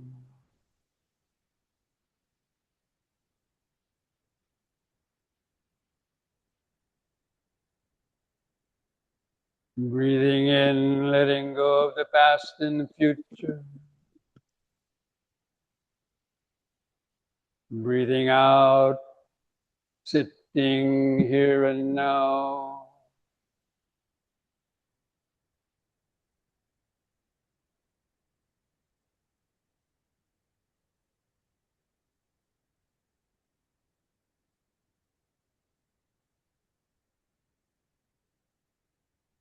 Any itches or painful sensations arise, be aware of the mental reaction.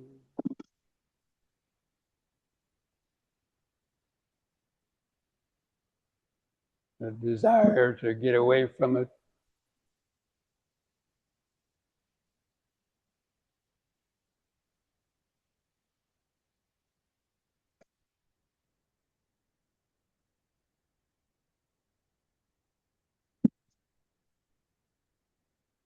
You can just try to hold that outline of the sitting body in the mind's eye. Awareness is the third eye. Our two fleshy eyes see the outside world. The eye of awareness can see the inner world. Feel the sensations under the skin. Observe your thoughts, urges, reactions.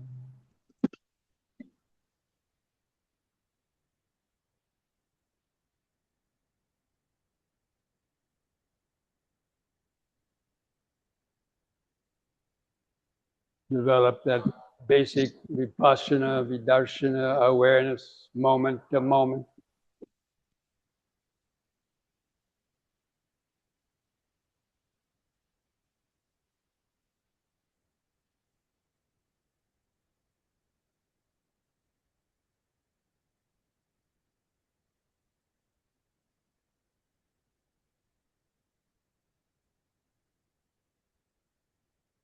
In the pauses between the breaths, check your chin, lift the chin up if it's drooping downward.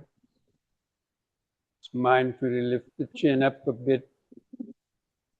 See the improvement in the awareness.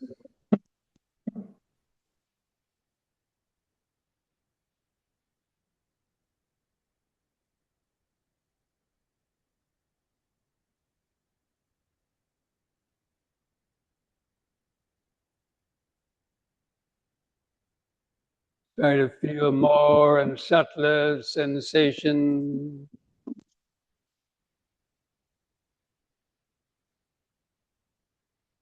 Different parts of the body, they just automatically arise in awareness.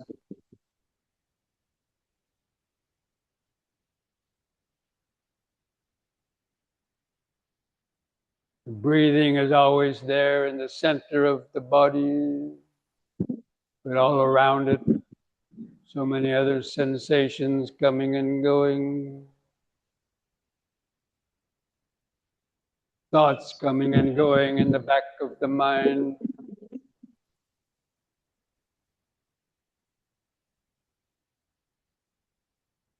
Sounds coming and going in the background. The body keeps sitting and breathing, sitting and breathing.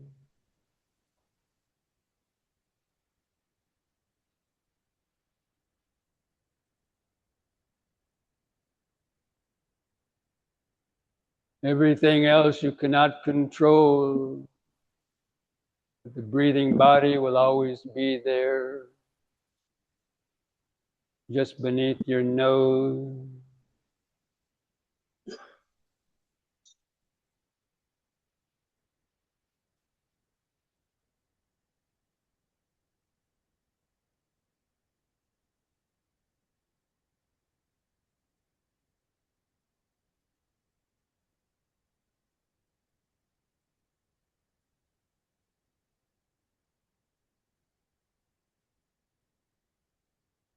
Especially with each out breath, allowing the body and mind to relax more and more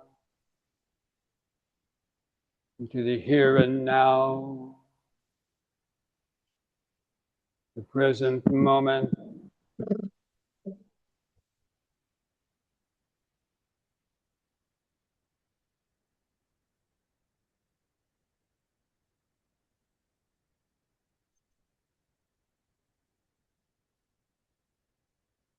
Feel any pleasant sensations in the body as the beginning of piti.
From time to time, take a few deep, slow breaths. Stay awake, alert in the body. Breathing in, sitting. Breathing out, sitting. Breath by breath, moment by moment.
If you have a good awareness of things coming and going, just try to feel like being an empty house with nobody home to answer the call, knocking on the doors and windows.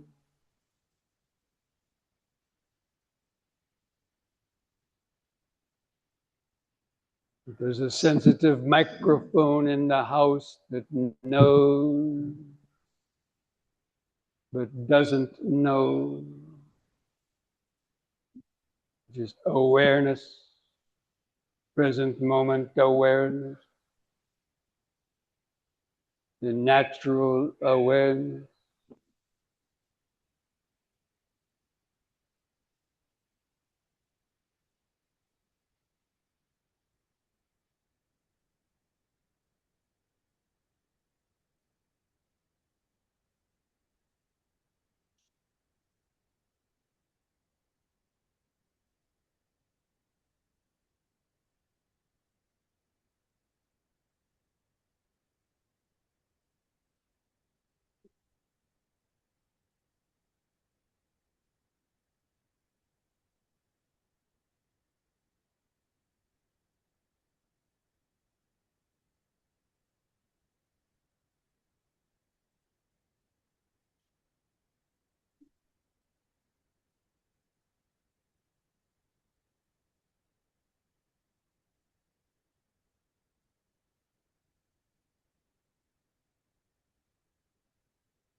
Be aware of that sense of I or me there in the mind running around.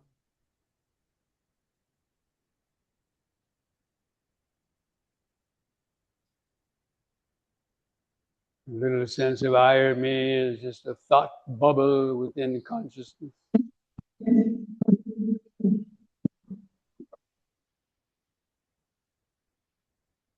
It's like an ice cube floating in water,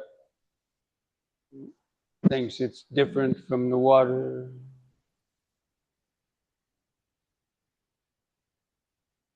With each out-breath, allow that ice cube, sense of me or I, keep melting away, fading away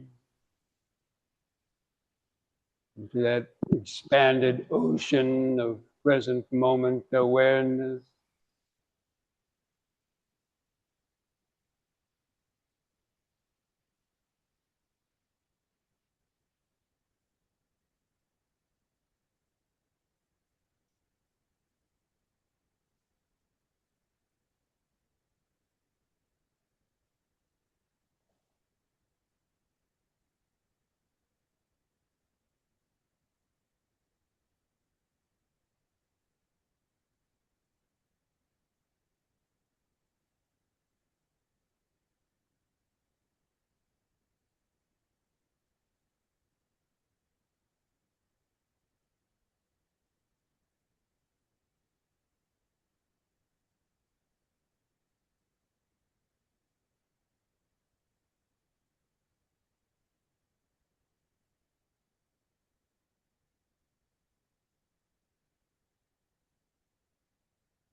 Breathing in, sitting.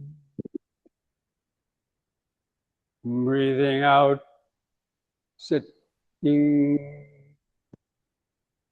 So many sensations come and go. Sounds come and go. Perceptions, thoughts come and go.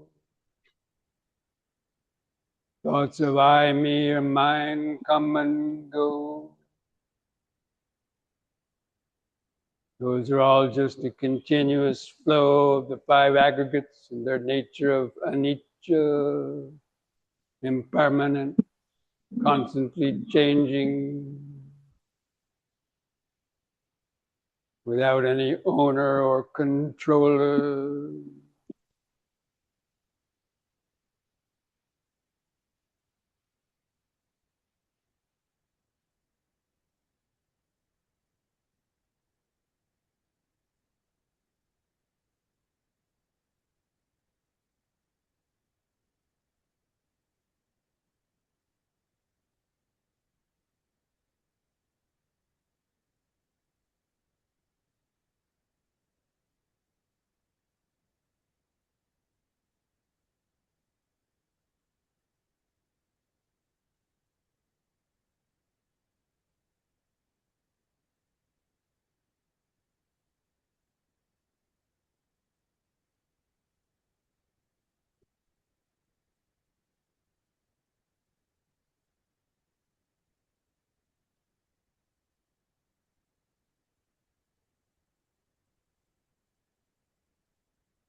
Sabbe sankhara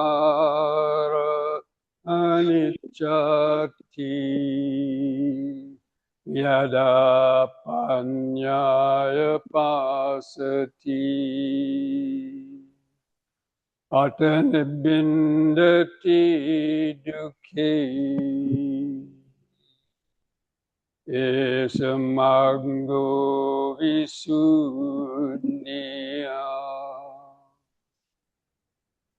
dukkha patacani dukkha bhaya patacani bhaya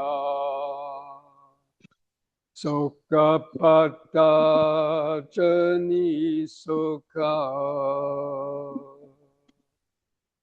Hontu sabbe vipanino.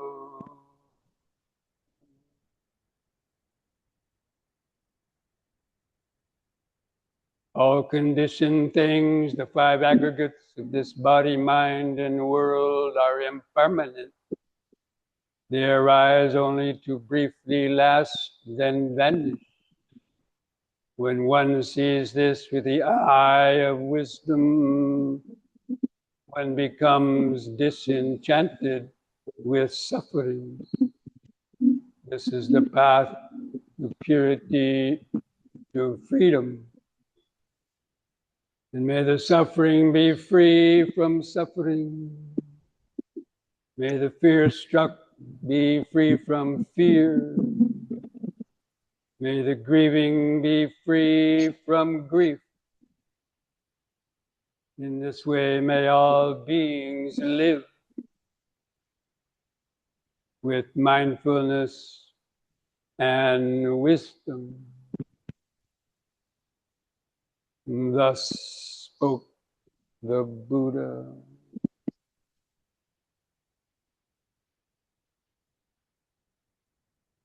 Now I invite you to join in chanting the word sadhu, but we chant it very slowly on a long out breath to feel those vibrations in the body and mind.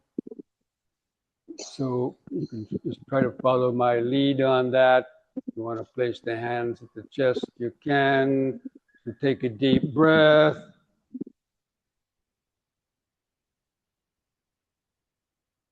Sadhu.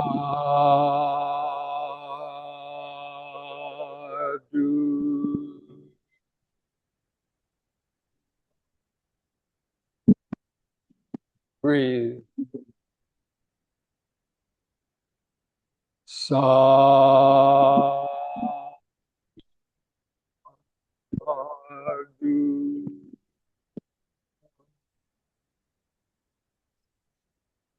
Breathe. Sadhu.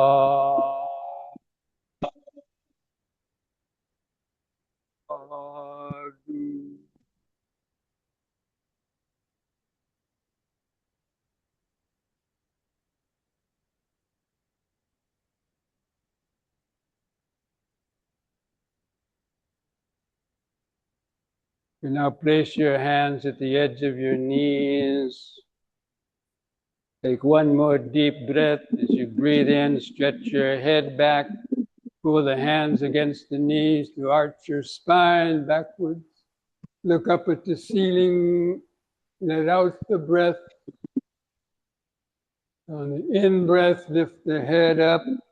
And on an out-breath, press the chin to the notch at the top of the chest to stretch the neck vertebrae. And lift the chin up level on an in-breath. And relax on the out-breath. Try to keep feeling those sensations, that peacefulness, present moment awareness.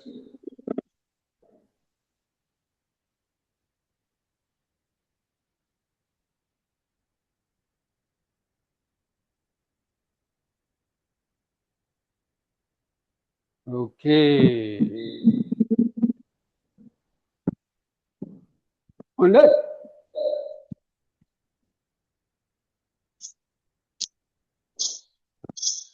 Does anybody think they got a little taste of what I was talking about? It's just being with the body, feeling the present moment, sitting and breathing. That lady having some difficulties.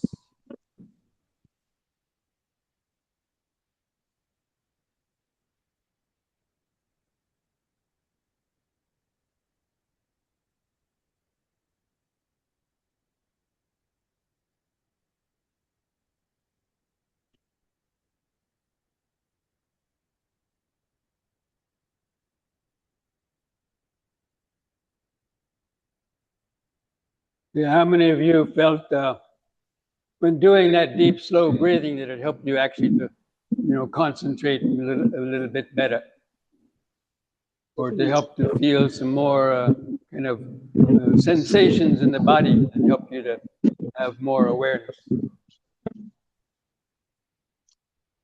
So again, that's that connection between the body and the mind, using the body to help you concentrate the natural functions of the body.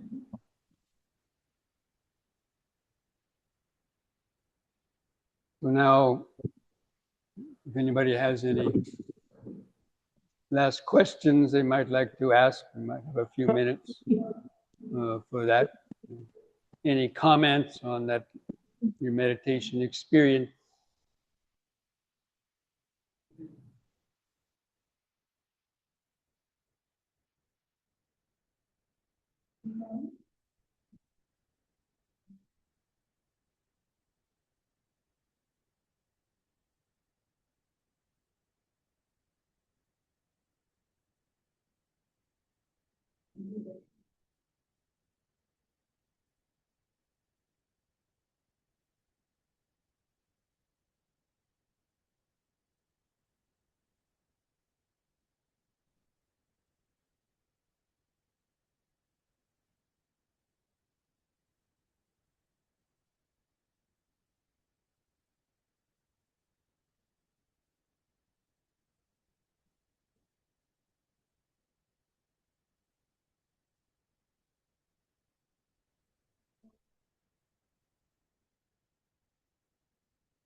Yeah, I know. Well, yeah, I know, but only a few people can tend to it. Yeah, I wanted to mention something, if you don't have any questions, about a simple, what you can do during your daily life. You try to, meditate a bit, or to how to maintain your mindfulness in the daily life, in your hectic or busy daily lives. Now, normally most teachers will tell you you should try to meditate twice a day, morning and evening, for 30 minutes or maybe longer, and to be able to get the most benefit and to develop your meditation practice, or to go on longer retreats. Now, a lot of people are in a habit of going on retreats, but when they come back out of a retreat, get in their daily lives, they lose whatever concentration and mindfulness they might have gotten from the retreat, and then get caught up again, and they find it difficult to maintain daily meditation. So there's a new practice we developed called the M&M. And the M&M stands for a minute meditation. Because normally you think, I have to sit for 30 minutes. Oh my God, the pain is going to come, or the sleepiness. But just a minute meditation. So it's a specific practice. You train yourself to stop what you're doing once an hour for just 1 minute. So like, especially after you've finished one little chore or errand, like after washing the dishes before you run up to clean the room or do something else, just stop, freeze in your tracks.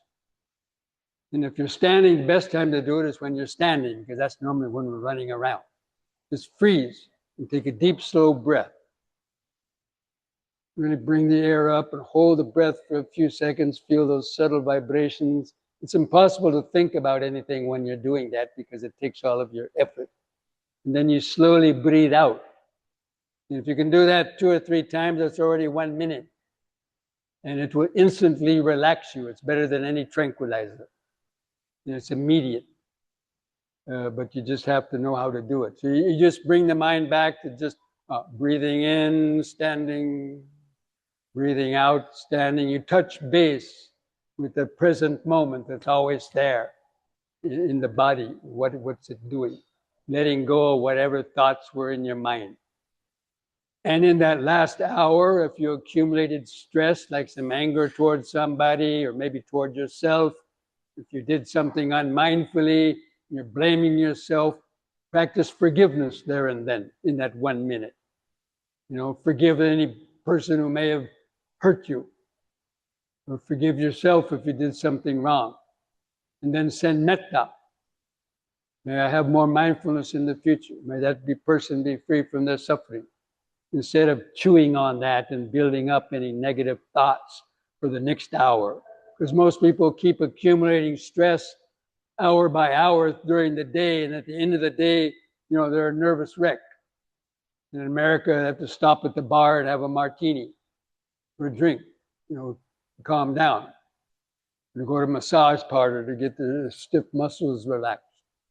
But when you practice these M&Ms, you release stress hour by hour with not letting it build up, because you can release it in that 1 minute if you know how. Even just to stop, take a few deep breaths, tell yourself, calm, okay, stop, slow down. But you try to do that every hour. And after doing that, okay, then start again, whatever you were doing, but you try to do it every hour. And it's something you should consider just as important as brushing your teeth or taking a bath every day or a shower. Most people do that, right? Why do they do that? Why do you brush your teeth or take a shower every day? So you don't stink, right? Basically. Or you don't go to work with spinach hanging between your teeth or bad breath. So the practice of daily meditation, the M&Ms, is like brushing your mind, removing any negative thoughts, letting go of that neurotic push to the future. Come back and touch base with the natural present moment awareness. It's easy to do once you just practice it a little bit, and it's a wonder pill. And that's what I call meditation supplements. Right? People take vitamin supplements, don't they? But this is a meditation supplement. In case you're not able to meditate longer in the morning or evening, these are like the supplements. And anybody can do it. Anybody can stop for 1 minute an hour. Because we waste so much time repeating our mistakes, or because we're reading a book and we're thinking about other things. We have to read the book 3 times to figure out what it actually said because our mind was distracted. So instead, by remaining more calm and centered through the day, you'll make less mistakes and you'll feel more refreshed also. So these are just some things to think about. Because that's where the rubber meets the road. That's where the real Dhamma practice starts. It's out there on the street, in your office, in your family, talking with people. That's where you create your karma. Moving about. You might create good karma, bringing dana to the temple, building a kuti. Okay, but you create your bad karma out there in the world, in your interactions, getting frustrated, upset, worried, panic attacks, and rushing into things that then you realize just a waste of your time. Like that. So that meditation practice, that's really where the rubber meets the road in terms of Dhamma practice. And that's what the Buddha taught. All the other things are just to support that.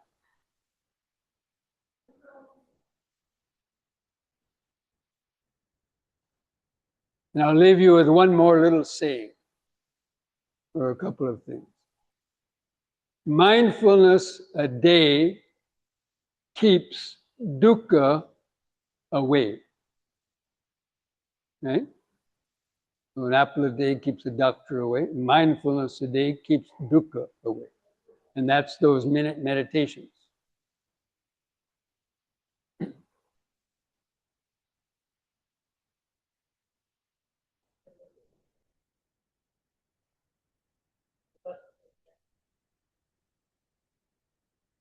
M&M, a minute meditation, or a minute of mindfulness. You're just pausing for 1 minute. You come to the present moment, let go of what you're rushing about to doing, or what you're thinking about. Practice metta if you need to, if you're angry in that hour. Forgive somebody if they, insulted you.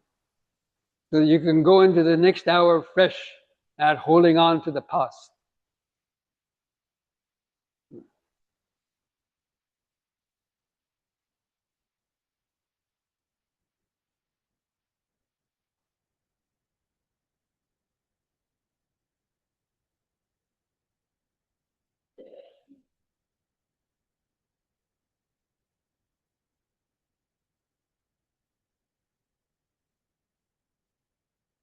You want to hear one more? I call it Buddhist mathematics. It's the Buddhist mathematical formula for nirvana, or the formula for suffering, the end of suffering. So this is a formula that reads S, which stands for suffering, equals P, which stands for pain, P times multiplication, R. R stands for resistance. That means that I don't want it, or I want to hold on to it.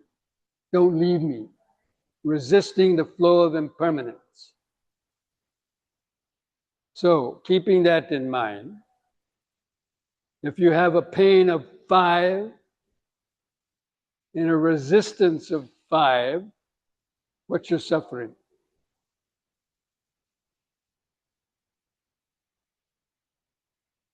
5 times 5? 25. Right? And if you have a pain of 5 and a resistance of 1, what's your suffering? Punch. And if you have a pain of 5 and a resistance of 0, what is your suffering? There you go. Buddhism in a nutshell. If that's all you could remember, you could attain enlightenment. You could attain liberation.